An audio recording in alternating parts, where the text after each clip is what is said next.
In this video, I'm going to show how you can easily change password in Instagram. Be sure to watch the video to the very end so you don't make any mistakes. And of course, do not forget to like this video and subscribe to my channel. So let's begin. And the first off, open up Instagram app, then go to your profile.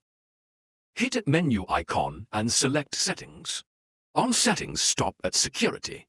And then at the very top, you can easily find password. You can just get into that feature. And then in order to change your password, first off, you need to enter the current one in the first field.